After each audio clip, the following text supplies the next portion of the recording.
Assalamualaikum warahmatullahi wabarakatuh.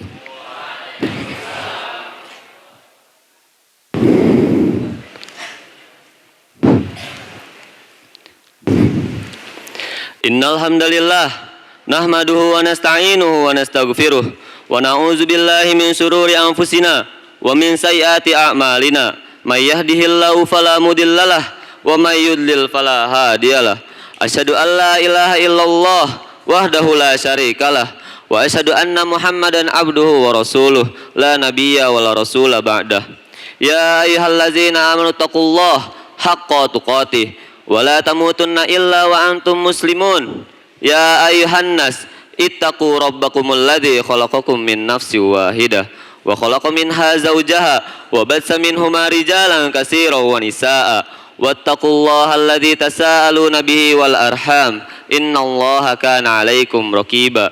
Ya ayyuhallazina amanu taqullaha wa qulu qawlan sadida yuslih lakum a'malakum wa yaghfir lakum dzunubakum wa may yuti'illaha wa rasulahu faqad faza fawzan 'azima. Amma ba'd. Fa inna asdaqal hadisi kitabullah wa khairal hadi hadi Muhammadin sallallahu alaihi wasallam wa syarrul umuri muhdatsatuha wa kullu muhdatsatin bid'ah wa kullu bid'atin dhalalah wa kullu dhalalatin finnar. Azani Allah wa iyyakum minan nar. Puji dan syukur kita panjatkan kepada Allah Subhanahu wa taala, Rabb semesta alam, yang telah memberikan begitu banyak nikmat, rahmat serta karunia-Nya kepada kita semua. Dan tak lupa salawat serta salam selalu tercurahkan kepada baginda besar kita, baginda Nabi Muhammad sallallahu alaihi wasallam beserta para keluarganya, para sahabatnya dan para pengikutnya hingga akhir zaman kelak. Dan juga khatib berwasiat kepada diri khatib pribadi dan kepada para jamaah sekalian untuk senantiasa meningkatkan kualitas dan kuantitas ketakwaan, karena sebaik-baiknya bekal di dunia dan di akhirat ialah takwa. Allah berfirman dalam kitabnya, wa tazawwadu fa inna khairaz zadi taqwa, dan berbekallah kalian karena sebaik-baiknya bekal ialah takwa. Kaum muslimin sidang Jumat rahimakumullah. Di dalam sebuah riwayat Nafi berkata, aku keluar bersama Abdullah bin Umar ke pelosok Madinah bersama beberapa sahabatnya. Lalu mereka mengeluarkan bekal makanan. Lewatlah seorang pengembala. Ibnu Umar pun berkata kepada sang pengembala, wahai pengembala, marilah ikut menikmati hidangan kami. Sang pengembala pun berkata, aku tengah berpuasa.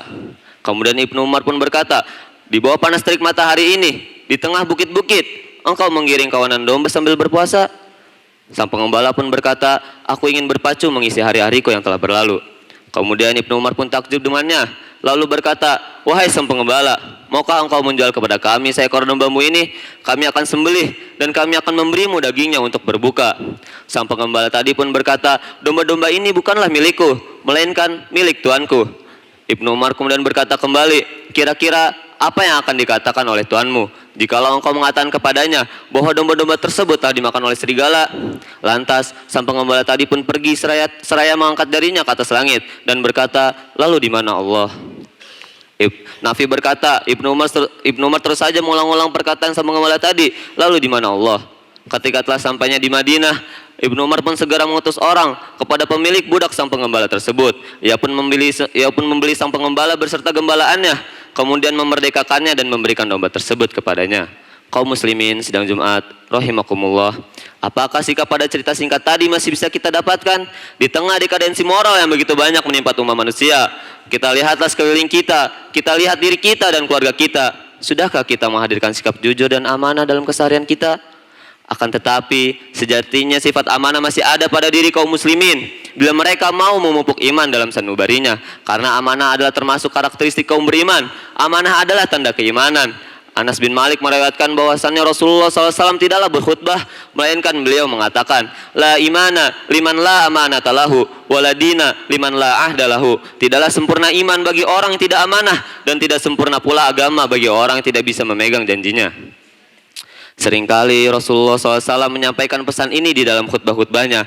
Maka ironis bila kemudian kita acuh dan menyepelekan, sangat naif bila kemudian kita justru berkhianat, berlaku curang, baik di dalam pekerjaan, di pasar, kala berjanji, atau bahkan mengkhianati janji atas ikrar janji Allah kepada manusia. Manusia berjanji kepada Allah bahwa manusia akan beriman, akan tetapi di dunia ia lupakan semua janji tersebut. Nauzubillahi min zalik. Namun ketahuilah, sungguh telah beruntung orang-orang beriman yang memegang amanah dengan baik, seperti yang telah Allah tegaskan di dalam Al-Quran pada surah Al-Mu'minun. Kaum muslimin sidang Jumat rahimakumullah. Itulah amanah dalam artian yang umum mencakup semua hal dalam agama. Amanah dalam menjalankan perintah syariat dan dalam menjauhi segala larangannya. Sehingga Syekh Shinqiti berkata bahwa amanah mencakup semua hal yang Allah perintahkan untuk dijaga. Sehingga dalam cakupan amanah ialah menjaga seluruh anggota badan dari segala hal yang akan membuat Allah murka. Dan menjaga amanah juga harus menjaga apa yang telah dititipkan dan telah dipercayakan oleh orang lain kepadanya. Sungguh mulia tatkala seseorang mengemban amanah dengan sebaik-baiknya. Amanah yang ditawarkan kepada langit dan bumi, namun semua tak kuasa untuk memikulnya kecuali manusia. Allah berfirman dalam kitabnya, "Inna aradnal amanata 'alas samawati wal ardi wal jibal, fa abaina ayyahmilnaha wa asfaqna minha wa hamalahal insan, innahu kana zaluman jahula." Sungguh kami telah menawarkan amanat kepada langit, bumi, dan gunung-gunung, namun mereka semua enggan untuk memikul amanat itu dan mereka takut akan mengkhianatinya. Lalu dipikul amanat tersebut oleh manusia. Sungguh manusia itu amatlah zalim dan amatlah bodoh. Dan yang berhasil mengemban amanat sehingga mendapatkan kemenangan bukanlah sembarangan orang. Hanya orang-orang mukmin semata yang dapat menunaikan amanah secara lahir dan batin, dan mereka lah yang akan mendapatkan ampunan dan rahmatnya. Selain mereka tidak akan mendapatkannya. Barakallahu li wa lakum fil Qur'anil azim wa nafa'ani wa iyyakum minal ayati wa zikril hakim wa taqabbala minni wa minkum tilawatahu innahu huwas samiul alim. Aqulu qawli hadza astaghfirullah li wa lakum wa lisairil muslimina wal muslimati min kulli dzambin fastaghfiruh innahu huwal ghafurur rahim.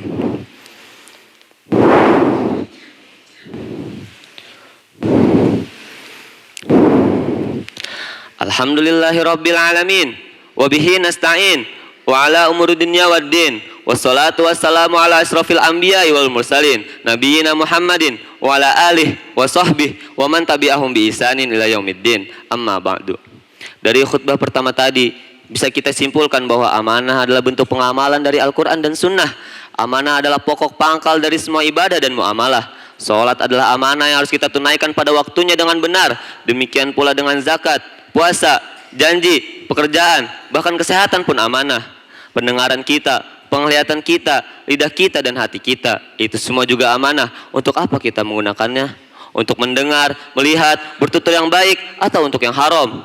Dan itu semua akan diminta pertanggungjawabannya oleh Allah Subhanahu wa taala. Sebagaimana Allah firmankan dalam Al-Qur'an, "Inna sam'a wal basara wal fuad kullu ulaika kana anhu mas'ula." Sesungguhnya pendengaran, penglihatan dan hati itu semua akan diminta pertanggungjawabannya.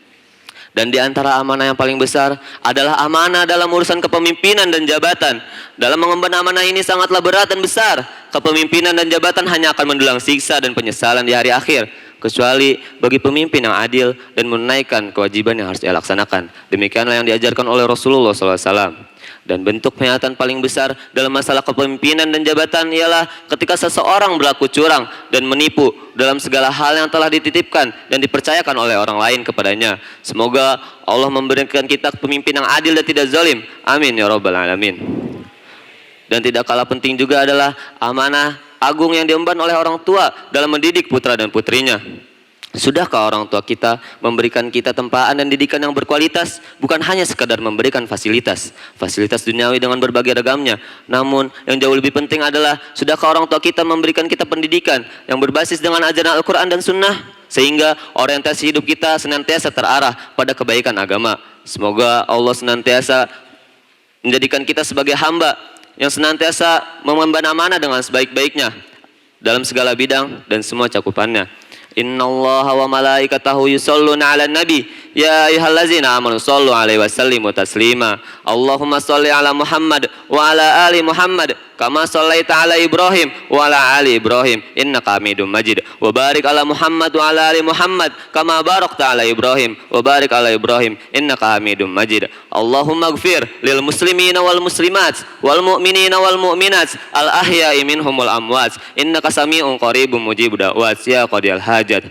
Rabbana la tuzigh qulubana ba'da idh hadaitana wa hab lana min ladunka rahmah innaka antal wahhab. Allahumma inna nas'alukal huda wat tuqa wal afafa wal ghina. Allahumma inna nas'alukal huda wat tuqa wal afafa wal ghina. Allahumma inna nas'alukal huda wat tuqa wal afafa wal ghina. Allahumma aslih wulata umurina. Allahumma aslih wulata umurina. Allahumma aslih wulata umurina. Rabbana min azwajina wa dzurriyyatina qurrata a'yun waj'alna lil muttaqina imama. Rabbana atina fid dunya hasanah wa fil akhirati hasanah wa qina azabannar. Wa sallallahu ala nabiyyina Muhammad wa ala alihi wa sahbihi wa man tabi'ahum bi ihsanin ila yaumiddin. Wa akhiru da'wana anil hamdulillahi rabbil alamin. Aqimis shalah.